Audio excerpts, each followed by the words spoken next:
حضرت عباس سے کسی نے کہا تھا اللہ کی سب سے بڑی نعمت، بخاری اٹھانا، فرمانے لگے محمد النعمت اللہ، بخاری ہے بخاری، فرمایا محمد اللہ کی سب سے بڑی نعمت صلی اللہ، یہ سب سے بڑی نعمت۔ کچھ کہا تو صحیح لگا، ایک مجھے کہنے لگا نہیں وہ 9 ربیع الاول کو آئے تھے، تو میں نے کہا 9 کو میلاد مناؤ، کوئی مسئلہ نہیں، 9 کو میلاد مناؤ، کوئی مسئلہ ہی نہیں، ہم تو سارا سال مناتے ہیں، بس 9 کو منانا۔ بھائی کون کہتا عید نہیں ہم کہتے، میں نے کہا چلو 10 میلاد کہہ لیا، نے میلاد ہی کہہ لو، یہ کہہ لو، تم نے خوشی منانی ہے تو محفل میلاد کہہ لو، نہ عید کہو، عیدیں 2 ہی ہیں۔ میں نے کہا نہیں مجھے تیری غلطی ہے، میرے نبی نے کہا ہاں جمعہ میری امت کی عید ہے۔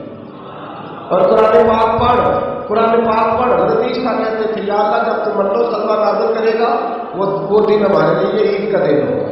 اور سیاستہ پر حضرت عمر کہا کرتے تھے جس دن دین مکمل ہوا یوم اکملت، جس دن دین مکمل ہوا یوم اکملت لکم، یہ آیتیں نازل ہوئی تو فرمایا وہ دن ہمارے لیے عید کا دن تھا۔ یہودی ہمیں کہتے تھے یہ آیتیں ہم پہ آتی تو ہم عید مناتے، یہ بھی تیری غلطی ہے کہ عیدیں 2 ہی ہیں۔ رب جب بھی کسی کو دید کرائے وہ عید کا ہی دن ہوتا ہے، وہ عید کا ہی دن ہوتا ہے۔ بھائی ہمارے لیے سب سے بڑی عید یہ ہے، اس لیے کہ باقی عیدیں اسی عید کا کرتا ہے صلی اللہ تعالیٰ علیہ۔ عید میلاد النبی میں اظہار مسرت کرنا، خوشی کا اظہار کرنا، خوشی کا اظہار کرنا، یہ تو ایمانی تقاضا ہے، یہ تو روح کا تقاضا ہے، یہ تو اندر چھلتا ہے۔ شریعت جتنی ہمیں اجازت دیتی ہے اتنا ہم کرتے ہیں، اور کوئی میلاد کی محفل میں کوئی ایسا کام نہیں ہوتا جو شریعت سے ٹکراتا ہو۔ پہلے کیا ہوتا ہے؟ تلاوت، مرے قرآن پڑھنا۔ دوسرا کیا ہوتا ہے؟ اتنا درجہ ہے نعت کا، اب تو نعت پڑھنے والے رہے نہ سننے والے رہے، دونوں میں کمی ہے۔ اور میں اکثر کہتا ہوں نعت پڑھنا اتنا کمال نہیں جتنا سننا کمال ہے۔ سننے والا کوئی ہونا چاہیے، نعت سننا زیادہ معنی رکھتی ہے۔ اس کی وجہ یہ ہے کہ نعت پڑھنا صحابہ کی سنت ہے، اور سننا محمد مصطفیٰ کی سنت ہے۔ اور سننے والے کا درجہ، ہاں تیرا درجہ زیادہ ہے اگر تو سمجھے، اور اتنا بڑا درجہ کہ حضرت سالمی صحابہ نعت پڑھے تو نبی پاک اپنی چادر ممبر پہ بچھائے، اب وہ میں نیچے نہ پاڑی تو میرے ممبر پہ بیٹھ کے پاڑی، یہ کوئی معمولی بات ہے؟ رسول اللہ کی نعت سننا، بلغل اللہ بے کمال ہی کا شفت تجا بے جمال ہی حسنت جمیو۔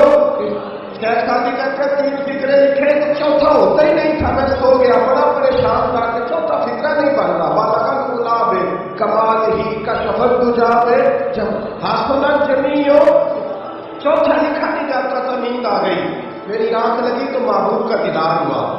حضور نے فرمایا پریشان پڑے ہو، میں نے کہا محبوبہ 3 لکھے ہیں چوتھا بان ہی رہا۔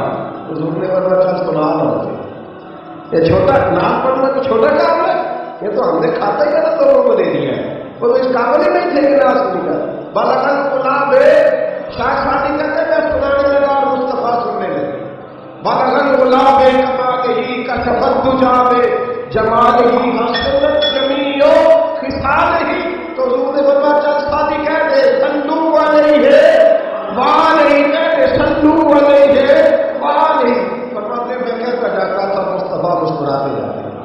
کچھ چھوٹا درجہ ہے نہ تو ایمان ہے، نہ تو طاقت ہے، نہ تو تیری روح کو بیدار کرتی ہے، اور شرط ہے نہ تو،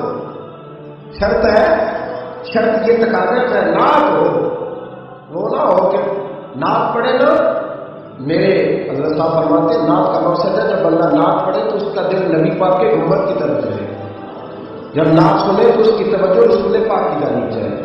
یہ نہ ہو کہ نعت سنے تو توجہ گانے کی جانی چاہیے، یہ نہ ہو کہ نعت ہو رہی ہو تو لوگ کہیں میرے کام میں لوگ کہہ دیتے، آپ یقین کریں میں بیٹھے لوگ ہیں فلانے گانے میں ترجمہ لانا ہے تو کدھر گیا تھے آپ؟ یہ نعت تو نہ پڑھیں گے، یہ نعت سنی نہیں آج تک۔ ہاں اگر نعت پڑھنی ہو تو علامہ اقبال کی لکھی بھی پڑھا کر، اگر نعت پڑھنی ہو تو شیخ سعدی کی لکھی پڑھا کر، اگر نعت پڑھنی ہو تو حضرت ثانوی صاحب کی لکھی پڑھا کر، اور اگر تیرا دل کرے کہ